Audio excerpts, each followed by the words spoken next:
welcome everyone to another MENA Social Policy Network online webinar. Thank you everyone for taking time to join us.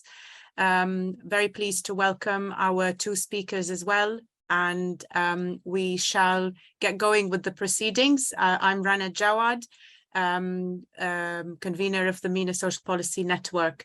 So I shall introduce our speakers. I'm very pleased that they're able to join us and to provide insights on one of the most contentious and difficult to research topics that we have at the moment. So I shall go straight to introducing them, and we'll give you a brief summary of their topic. Just to say that we run these webinars fairly informally. Please do switch your video on. I think it's great to see people, but obviously keep the noise down. And after the presentation is done, we will welcome direct questions to our speakers in the Q&A, or of course in the chat. Yeah, so just as a general protocols, if you like.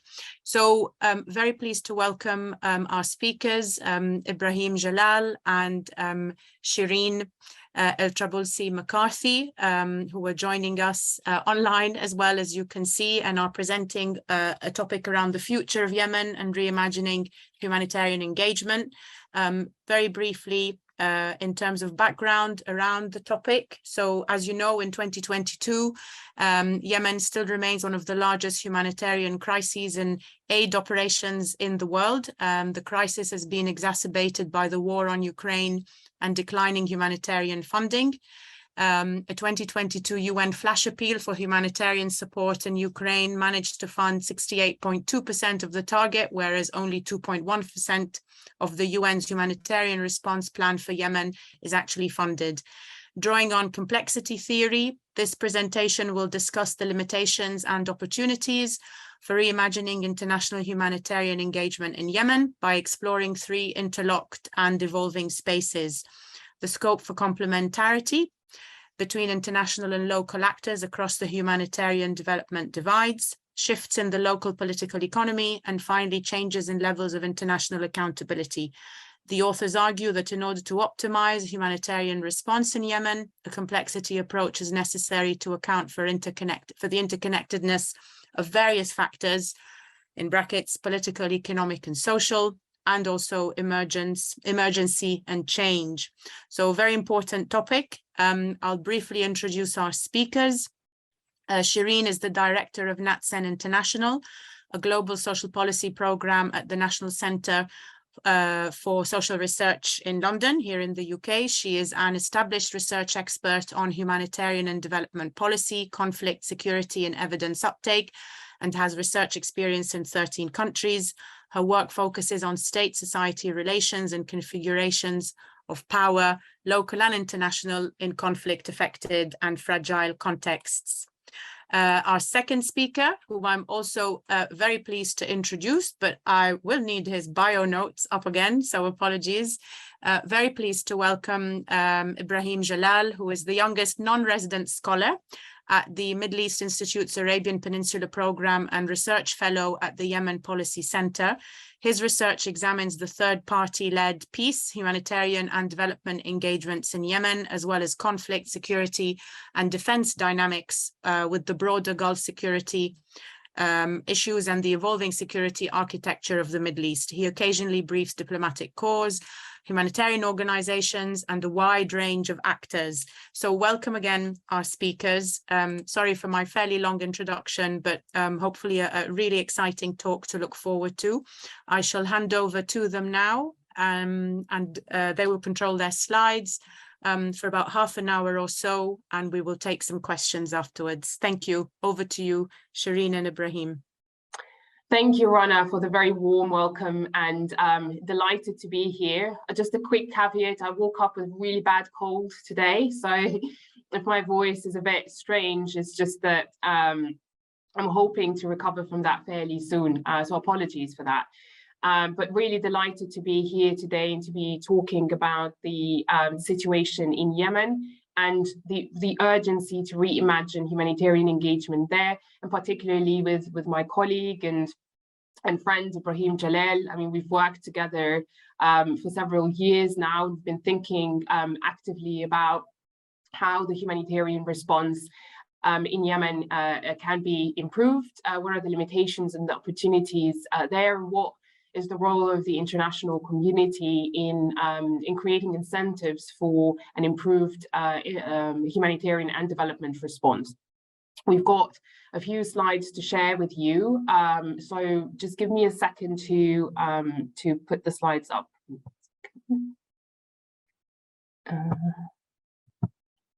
I hope you can see the slides now. Yeah, okay. So just a brief background why this is an important topic to discuss today.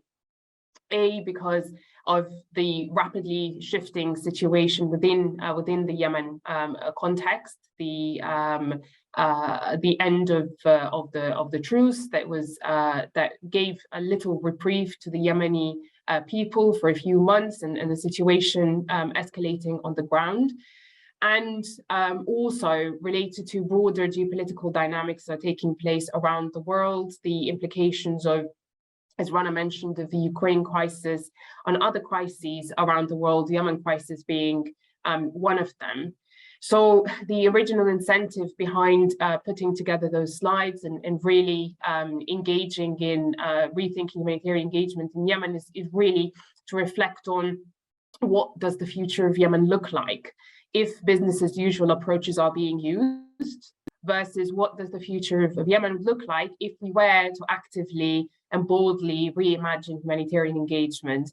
And our proposal to you today, and this is very much a work in progress in terms of our thinking, is that there is a need for a complexity approach in terms of understanding the humanitarian crisis and how international engagement can help the Yemeni people. And by a complexity approach, we're not referring to things just being complicated.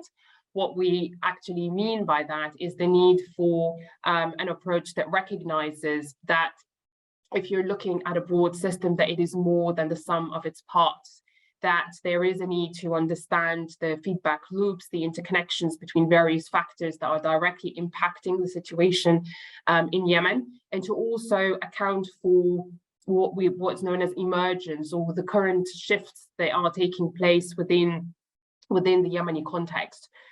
Two things that seem to be relatively absent in terms of international engagement to Yemen, or not fully integrated within the humanitarian response. So the presentation is divided into three parts. The first one is us looking back and on what has the humanitarian response been like in Yemen.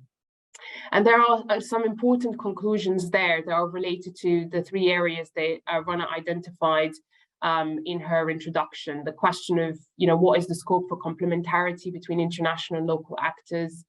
What is the state of shifting political economy of local actors, and how can humanitarian actors keep up with that and integrate that within their response? And the broader question around accountability for international actors within the context of Yemen. There are some important lessons to be learned reflecting backwards on the humanitarian response. The first important lesson, those are kind of very simplified and very straightforward. The first lesson is that yes, humanitarian assistance is needed.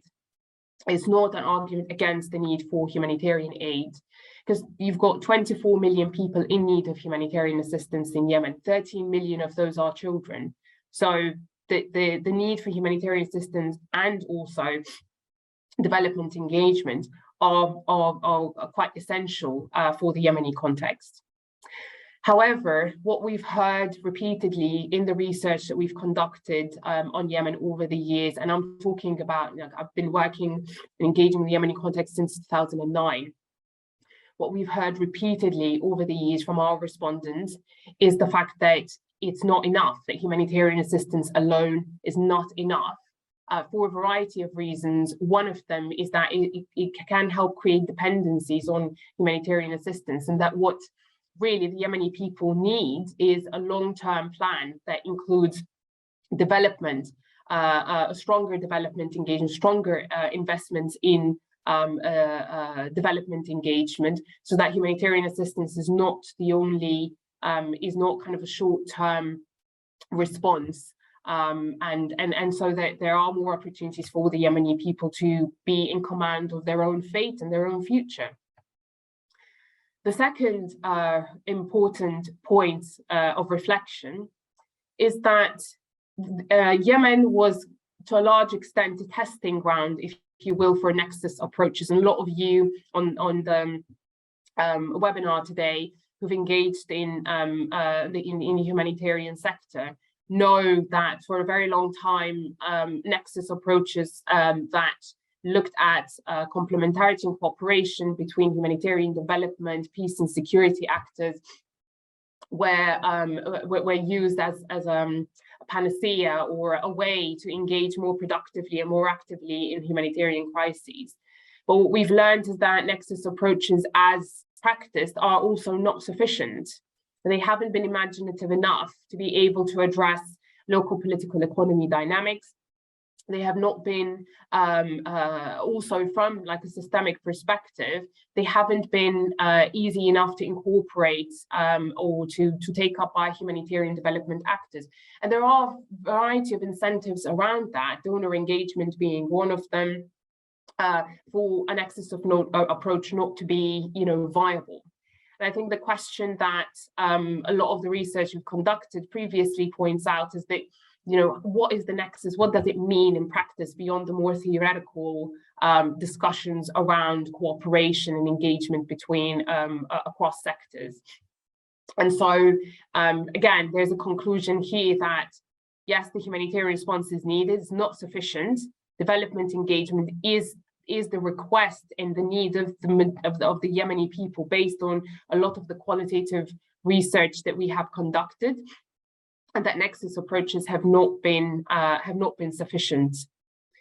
The other point of reflection is that transparency and accountability remain key issues in the humanitarian response, and the lack of accountability of international actors have had lasting negative implications for trust by the Yemeni people in the international humanitarian response, or international actors more writ large.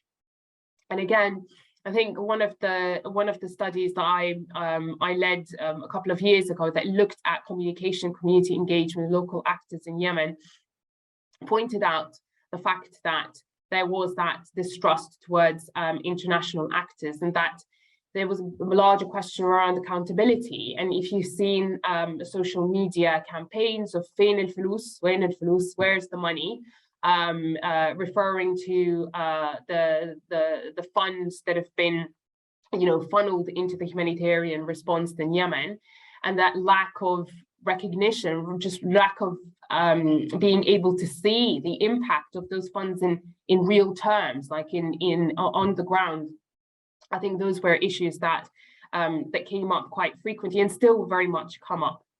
It's also important to understand that whole transparency and accountability discourse from an international actor's perspective is also, there seems to be kind of a lack of joint communication or agenda there, because I still recall discussions I had with international actors around accountability, where the idea that even discussing accountability was considered a step forward, or was considered a positive development. I think for international actors, sometimes the bar is not set high enough, maybe, and that there is a need to rethink what we mean by transparency and accountability within the humanitarian sector in a way that taps into the priorities of the affected population.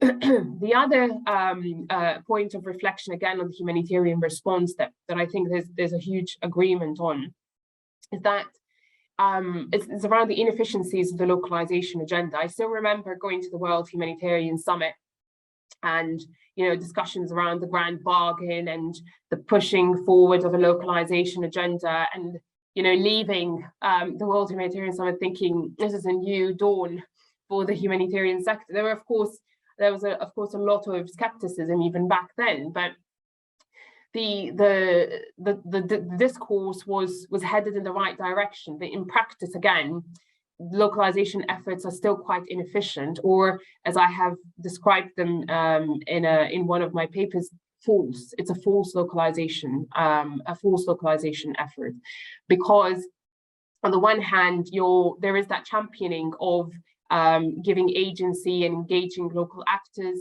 but there has not been enough of an effort to escape or to make a departure from the tokenistic engagement of local actors, and we still see a lot of the engagement being very much top down or very much northern driven.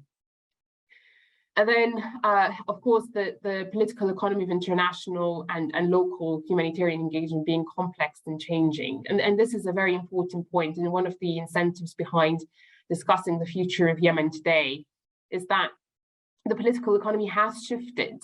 Since 2015 and onwards, the international incentives in terms of addressing or helping Yemen move away from the current crisis has changed, and it's been dubbed the forgotten crisis, the forgotten Yemen.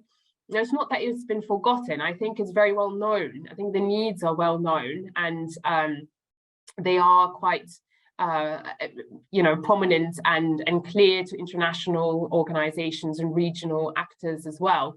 I think the incentive structures around engaging in the Yemeni context has changed, and international incentives, particularly following the Ukraine crisis, have dramatically shifted. Hence the need to think about, how do we reimagine a humanitarian engagement in a way that brings the Yemeni context back to the foreground, and that responds to expanding needs that are not likely to go away anytime soon. At this point, Ibrahim, do you want to reflect a little bit more on political economy of international local engagements based on your experience? Over to you. Thank you, Sherine. I think you've laid it very nicely, as much as a Yemeni would wish you to do, in terms of putting the context and flagging the issues. And you're particularly right about how the political economy in Yemen have not only shifted, but new political economies have emerged during the conflict itself, some of which have deepened paths of dependencies between the dominant armed non-state actors, given that great share of international humanitarian aid goes to Houthi-held areas in particular. And with that came the model of urban governance and how security and instability, but also the very restrictive environment influenced humanitarian operations across different territories. And before I jump into these dynamics, would like to echo Shirine's point about the political economic calculations of external actors, more particularly when it comes to localization efforts. And I think there is not only tokenistic approach there, but there's also toxic patterns that extend to the point of threatening to withholding humanitarian aid for local actors. And many of these local actors often hesitate to bring these up to the table because they fear that they wouldn't be engaged. They don't have the platform. And I think the absence of multi-layered coordination mechanisms between international, regional, and local actors does create a systematic patronage network that reflects on incentives of engagement or steering the direction or actually maintaining the status quo, which is the old ways of doing things despite changing conditions, which makes it very complex to tackle because the resistance is high. As much as parties to the conflict are often responsible for a lot of restrictions, I think the UN system itself and partner organizations have also incentives to not do these reforms. Let me jump with that to the context in which these organizations also operate. From the next slide. Yes, so the political insecurity context. So as you're all aware, the intensification of war in March 2015 produced not only contested authorities, which is the last selected Yemeni government, but also as the conflict dragged, the number of actors increased, most specifically armed non-state actors, which means by definition, they're not necessarily obliged, at least from their perspective, to subscribe to local international laws, international humanitarian law, or even the standard operating procedures. And with this multiplicity in numbers of actors came also the division of sphere of influence. So international actors eventually found themselves in not only a cake that's divided, but the roles of these very pieces of cakes differ by geography, with the most restrictive being held areas. So in the past, you'd imagine you have functioning state institutions, and then you have the civil society. Most of these have ceased to exist. In Sana'a, for example, you had newly established counterbalancing institutions, with the humanitarian example being Skimsha, which is an entity mainly managed by the Houthis themselves and operates the way they want. So what happened, for example, where most of humanitarian operations run, is the monopolization of decision making within a high level of entity, within a relatively high hierarchy within the movement itself, which controls Sana'a. And that not only exercises oversight, but largely controls, the technical and logistical procedures of humanitarian workers, from visa issuance to registration of beneficiaries, to actually even blocking verification, such as the biometrics, which the WFP wanted to implement. David Beasley couldn't at some point, and then we had Lisa Grande, and negotiations eventually fell apart, as opposed to the model which we saw in government-held areas in the past. We had over 1 million verified beneficiaries, but this is indicative of the emerging models of hybrid governance, the blurry lines between the formal and informal, which actually doesn't make it any helpful for external actors. And the weakest line, as the conflict dragged for whatever reasons, most notably, the consequences of the conflict, is that the government is the weakest, which means all unofficial ways or newly introduced caveats, restrictions, or even hijack and control of humanitarian operations is the dominant way of doing things. And I think part and parcel of that is owed to how the international humanitarian community decided to continue operations without actually, coinciding a rethinking in the engagement with the diplomatic community in 2015, when the situation escalated immediately, which made them eventually a victim to the new status quo. And that reluctance to even push back as those restrictions fell in place did give the Houthis more incentives to continue pushing. And as waters tested very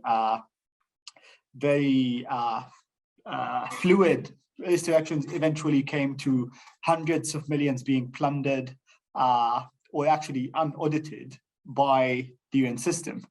And they went in other ways. Sorry to interrupt. So five minutes. Oh, goodness.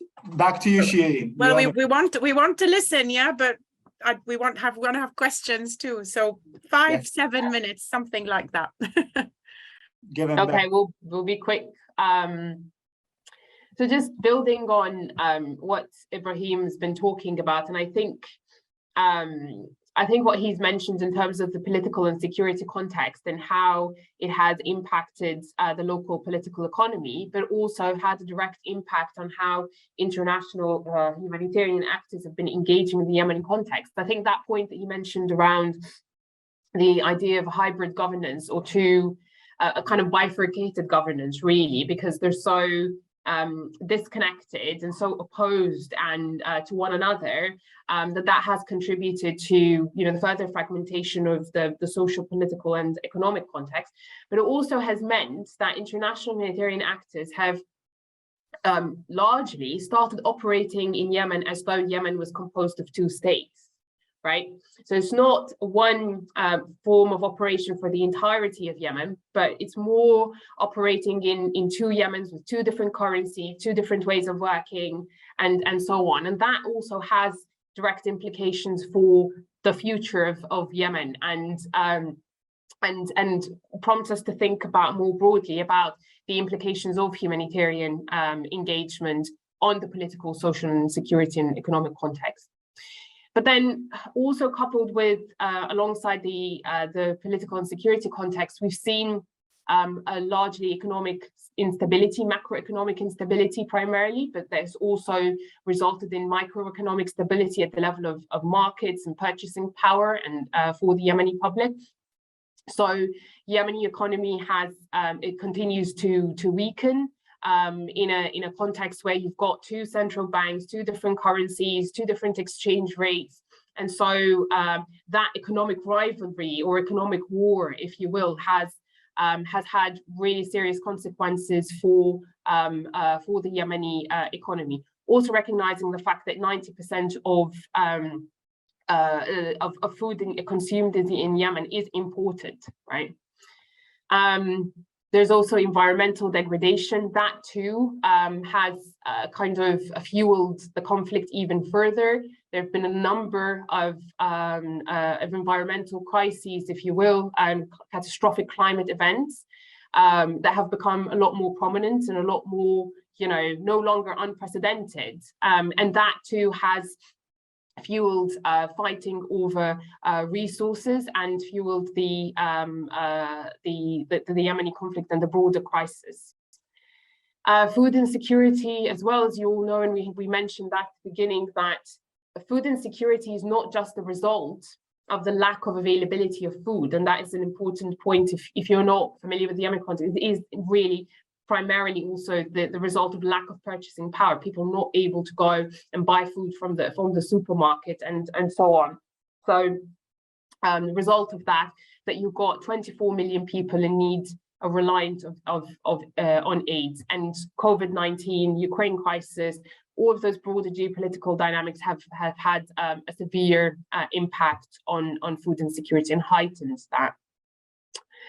But one thing that tends to be also left out, and hence the need or argument that there is a need for a much more sophisticated approach that departs from linear thinking that there's a humanitarian crisis and you need to, send humanitarian aid and stop there. There's a need to really think about the broader dynamics. They're so interconnected and contributing to the continuation of this crisis. And one of them is actually social fragmentation. That political instability has also resulted in the breaking apart of the social fabric in Yemen.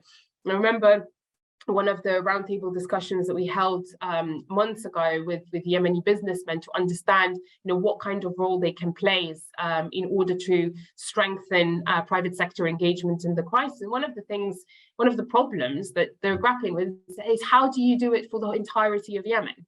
If you're kind of a Yemeni businessman today, how do you contribute to the Yemeni economy holistically, considering existing fragmentation that has also resulted in social fragmentation and development of multiple alliances? And of course, the politicization of schools and increasing vulnerability of women, gender-based violence has gone up. And the numbers are and those are the reported numbers, right? So there's a need to also look beyond those figures, that the actual incidents of sexual abuse, psychological abuse, all of those would be extremely significantly higher than the numbers that have been reported. And of course, as we mentioned, health issues, depression, family problems, all of that has also kind of fueled the ongoing war, ongoing conflict in Yemen. So in terms of looking forward, and then I'll hand over to Ibrahim again for kind of closing remarks. I think what we are working on at the moment, and NatCen International is very keen to expand that area of research in not just in Yemen, but more broadly on key social policy problems, is the use of complexity science and use of complexity thinking in order to understand the how different problems are interrelated with one another, and to look at the Yemen crisis, for example, as a complex system. So to look at how different factors, like how the political, environmental, social, economic factors are feeding into one another, and how those feedback loops are evolving and changing over time.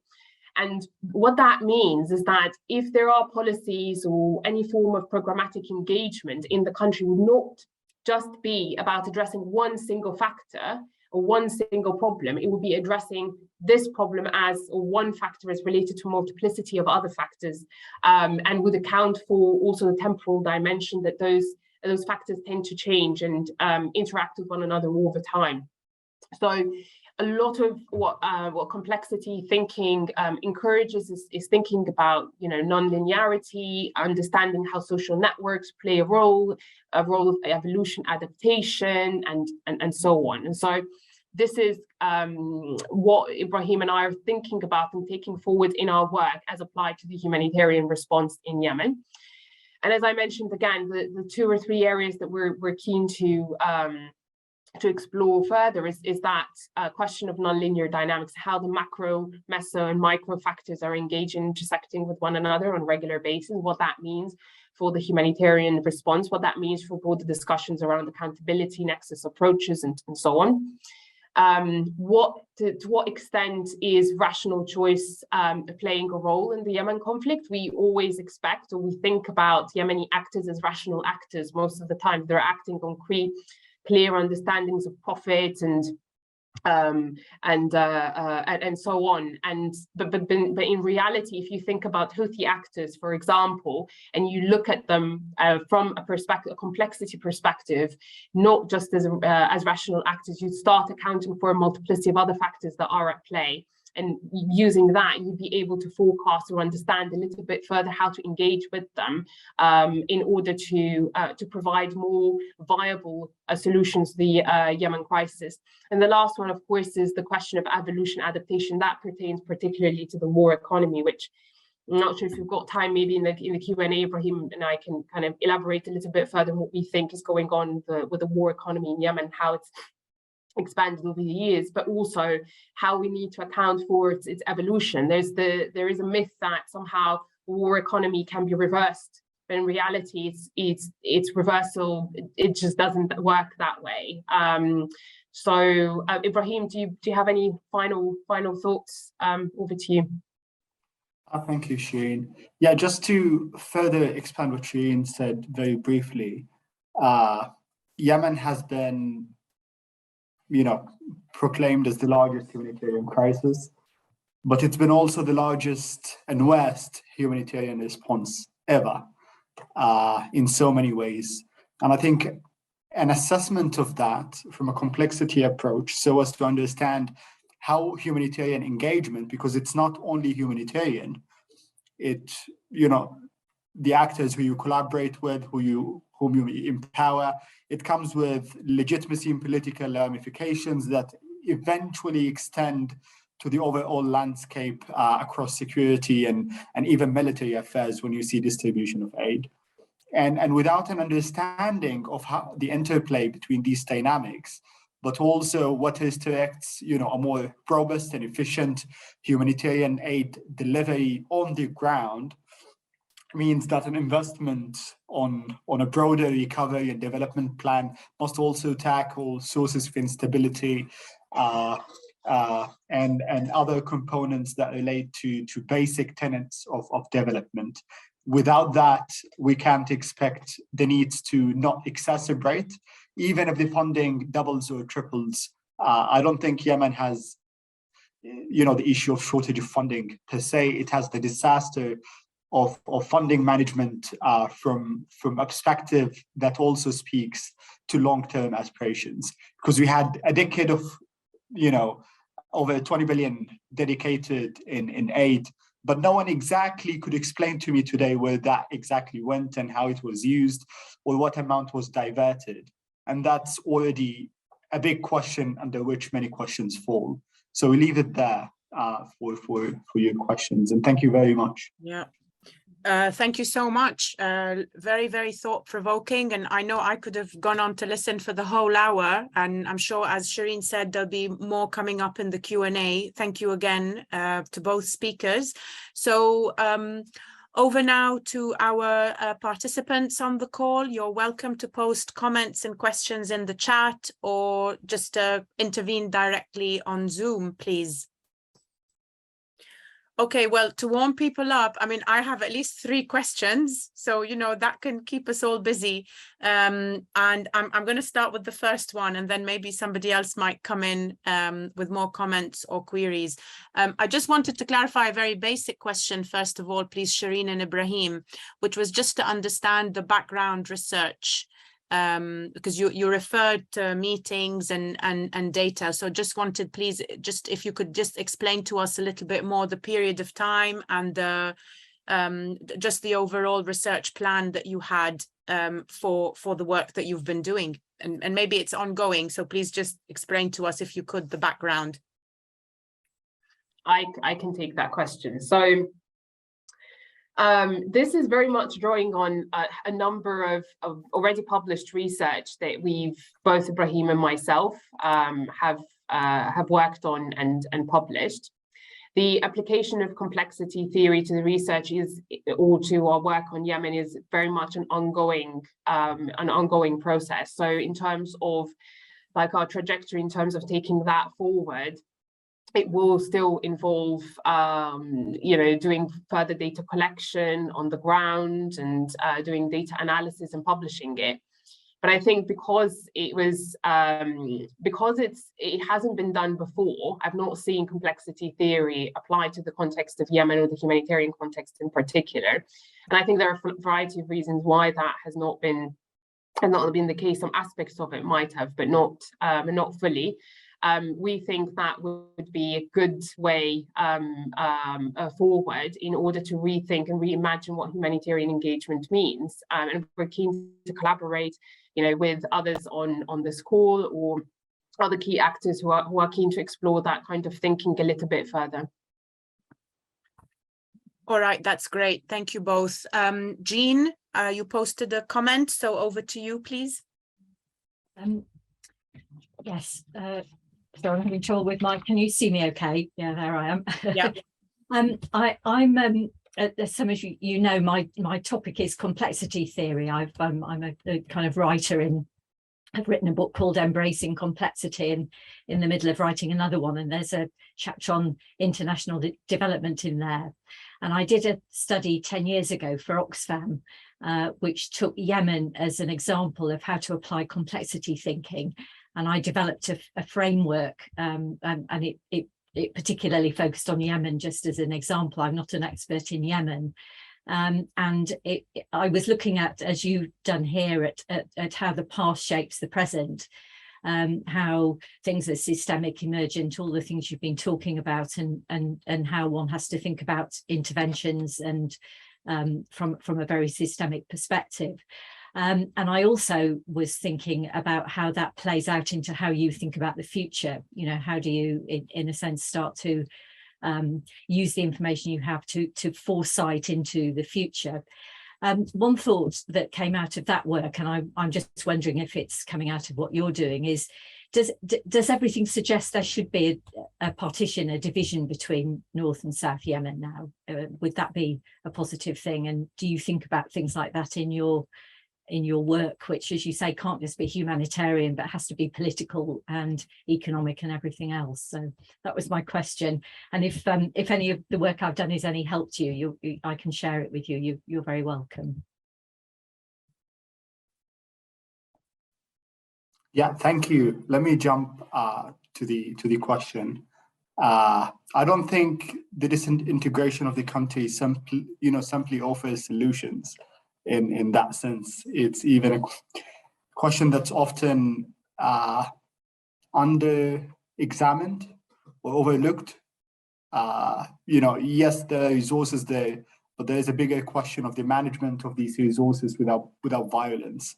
And I think that's the core of concern there, especially when the 1986 experience is put in light, and the social dynamics often over to the rest of the landscape. So that's if just a quick thought to the question. But yes, we'd be happy to actually. I haven't myself read the chapter and would be privileged to actually go through it. So I'd be happy if you could share it kindly. And thank you for flagging that.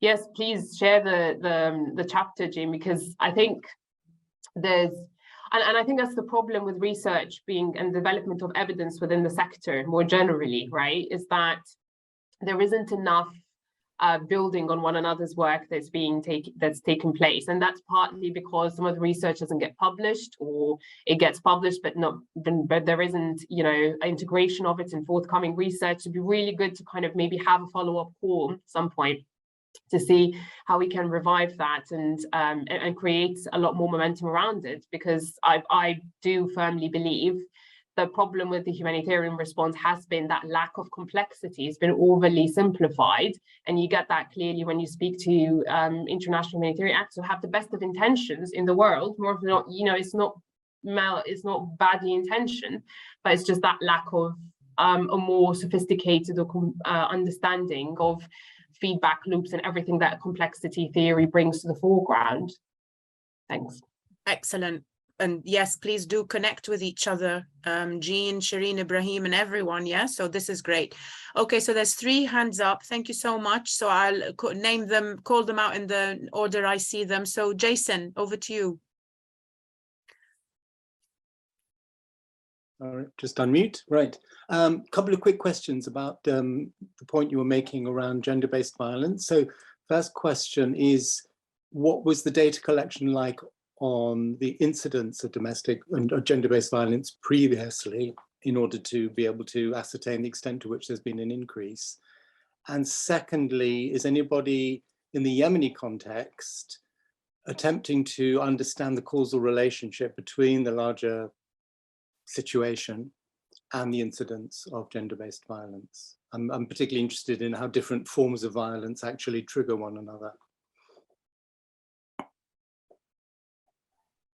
I can say a few words, and then Ibrahim, over to you. So, and again, Yemen is a very different country, difficult country to research. Of all the countries that I've worked on, it has been one of the most complicated. The other one that I can think of has been quite difficult is Libya. But Yemen is very difficult, and partly because of the scarcity of data, and not just data, but high quality data on Yemen. So trying to do that comparative work of looking before 2015 or looking before 2011 and the Arab uprisings and a lot of them, and then comparing data to more recent data that's been done or collected by UN agencies is a very difficult. It's very difficult to do that. And even if you were to find data, I think the data would be largely, I mean, there will be questions basically about its accuracy. And so a lot of the reassurance that we have that there's been an increase, there has been a perceptible increase in gender-based violence and forms of violence more generally, comes from a lot of the qualitative research that we have conducted and some of the interviews that Ibrahim, myself have done as part of our broader research. Some of those interviews, the findings of which have not ended up in published research for, again, a variety of reasons, and there's a broader discussion around the generation of high quality evidence on Yemen and who decides which evidence gets published and is in the public domain. It's less so for an academic environment, but it's definitely a lot more the case for the international development sector. So that's kind of my broader kind of response. The second response on causal relationships. I think I would be really interested in taking that forward, knowing that again collecting data would be really difficult, because it'll be difficult to get women to necessarily speak about their experiences and so on. So there will be data collection challenges, but I would be interested in understanding how different forms of violence materialize and manifest themselves. Ibrahim, over to you if you've got any insights into that. No, very good remark. And agree with Sherine, but also there is the testimonies of victims, which either done by respective entities, including the United Nations investigative personnel or other human rights focused organizations. That's one. But second, violence is being treated as one of the tools for defense for the first time, at least in recent years. I hear of dozens of cases where young, not children, but teenagers or men kill their parents over ideological differences. And that's all with the eyes of one fanatic ideology, obviously.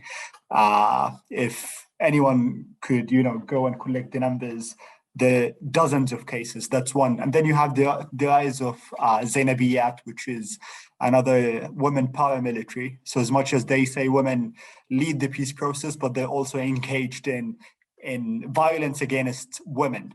And as Zainabiyat is a case in point. And under these, you've had women also being used as spies, and that's related to espionage against the enemy. And that's a whole other file.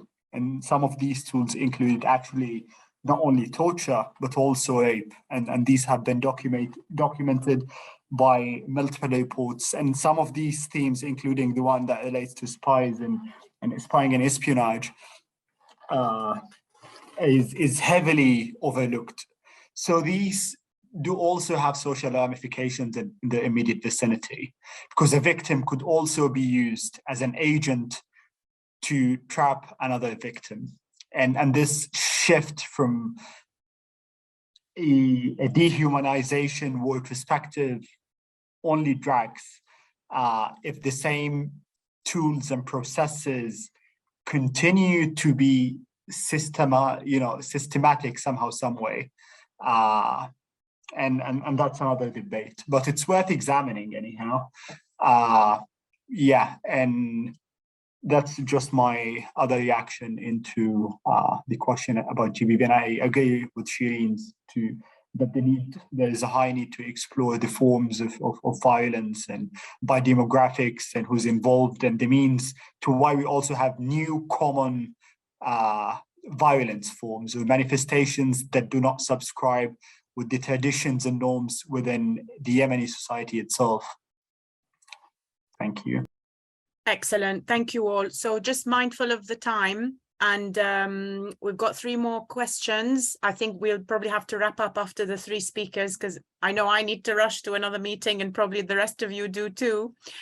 So we've got Wahib, and then Khalid, and then Patrick. And yeah, if we can be succinct. Yes. Thank you. Good afternoon, all. Thank you very much to Ibrahim and to Sherine, and very nice to see Sherine after a long time. My question is to Sherine and about this complexity approach, and that is, how do you see this applied in practical terms, and what would be your recommendation to humanitarian and development practitioners who work on humanitarian response when they tackle such complex issue to make best use of this approach? Thank you. Thanks. So, Rana, do you want us to take the 3 questions, and then Ibrahim and I can kind of just respond to them quickly, or do you want? Yeah. As you wish. Yeah, I'll leave that with you. Thank you. Sorry. So next were Khalid Al-Husseini, and then Patrick McHugh. Thanks. Yes. Thank you very much. This is Khalid. I'm PhD student at CTBSR at Coventry University. at the moment, we have different authorities with different agenda in Yemen. So we have, different vision of humanitarian intervention. Therefore, I would imagine that Yemen would be missing the opportunity for change. I believe the major donor will be hesitating to interfere in humanitarian action until we see stable situation with peace agreement that ensure long-term political transition. The current situation, from my perspective, will block any efforts in the direction of humanitarian intervention in order to make Yemen stable. So my question, so how can we address this situation, or how can we find another way around the way that different parties in the conflict try to use the humanitarian aid to reward their supporter while punishing their critics or opponents? Thanks.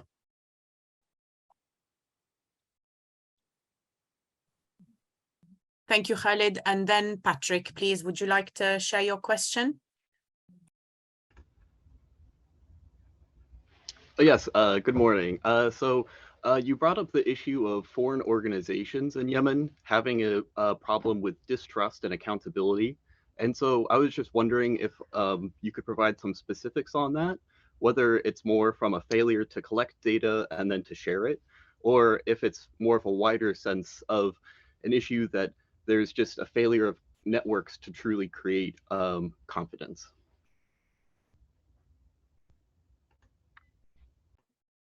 Okay, so Ibrahim, shall I take the first maybe question, and then you take the second one, and then we wrap up with the third.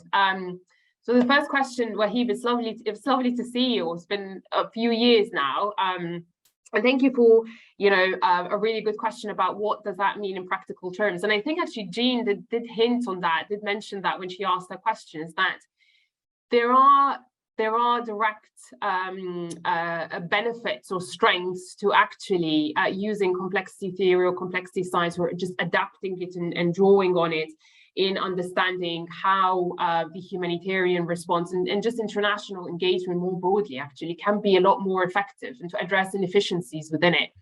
Because what that means in very simple terms is that if you were to design a policy for a humanitarian program in one part of Yemen, say in Aden or Sana'a or any part of Yemen, you're not just doing the usual conflict, sensitivity, needs assessment work, the engaging with a few local actors. You're actually doing a much more sophisticated exercise where you're actively thinking about how, what are the needs, how those needs are shifting over time, what is the interplay between the humanitarian assistance that you are giving, how you're giving it, with already existing factors, social, economic, political, and so on. You're able to account for that to ensure that your policy is not just addressing one factor and missing out on the broader context, but that it's taking into account the complexity and the feedback loops between those varieties of actors. And so what I imagine, and again, I think this is what Ibrahim and I have been talking about, thinking about, is like a tool or an instrument that would help humanitarian and development actors think a lot more strategically and a lot more carefully about their engagement, recognizing that, really staring it in the eye, that humanitarian engagement is political, development engagement is political. There is no escape from that. We talk about impartiality all the time as humanitarian actors and neutrality and so on. We know very well that in practical terms, this is impossible. And so complexity can enable us to just move beyond those discourses that we've initially keep talking about and into a much more strategic way of thinking. So that's my quick and short answer, but I'm hoping that we would take this forward. And again, anybody who's interested in thinking a bit more about that, engaging with us, would be very keen to collaborate and work with you. Ibrahim, over to you. Yes, thank you, Sherine. I agree with you. It's not a matter of independent organizations managing looking at complexity as well, it's more about the strategy that they look, through whatever engagements they have through in a coordinated manner. Second question, I think, was about, what was it about? It was about refinancing related to war, basically, how humanitarian engagement is being rerouted for war. I think conditional engagement is necessary at this stage. And we saw the example of USAID withholding funds for a period of time. And then again, you had humanitarians shouting, it's just humanitarian. But I think, the root cause is not resolved, and part and parcel about how, the whole chain of how things are communicated, how they're negotiated, how, these tools are being pushed and at times assisted. At the moment, there is no clear formula to change that. And the third question was about, do you still remember, Sherine, the third question? Yeah, so the third question was about when we mentioned that international actors are not, are not being efficient, or the failure of international engagement within the context in Yemen. And I think Patrick asked in particular, is it the failure to develop particular networks, or to have particular networks, and if we can provide more detail on some of those failures. And I think, just the quick answer is that there have been multiple incidences where diversion of aid or inefficiencies in the distribution of aid, or distributing aid that is expired, for example, or putting aid in warehouses that's, and there are a number of those cases very well documented and available, they're available online. I think the broader question is not just about that. The broader question with regards to transparency and accountability is how are the international actors holding themselves accountable to the Yemeni people in terms of the methods of distributing aid, the amount of aid that's being distributed, and what kind of leadership and engagement do local actors have. And then, as I mentioned, I think there's a whole broad discourse on accountability and transparency within the aid sector right now. And I think the challenge is how do you translate that in a meaningful way within the Yemeni context. So far, it hasn't been done, and we still get humanitarian organizations being reluctant to engage in the political context or to acknowledge diversion of aid and so on. And so maybe it's just more transparency and an acknowledgement of the political nature of humanitarian engagement that will be needed. But keep the conversation going online, offline. And I think before I bow out, I just really want to thank Sherine and Ibrahim. And definitely this is a conversation to keep going. So, and thanks to everyone who joined us today. Really, it's been a pleasure to participate. And again, apologies if I haven't been as lucid as I normally would be. So thank you so much. And it's been a pleasure. Ibrahim, do you want to say anything? Close? Thank you very much. Time was short, but you had good questions, and happy to stay in touch and follow up on some of the aspects, as Sherine noted. And thank you, Sherine. Despite the cold, you managed it well. Thank you so much.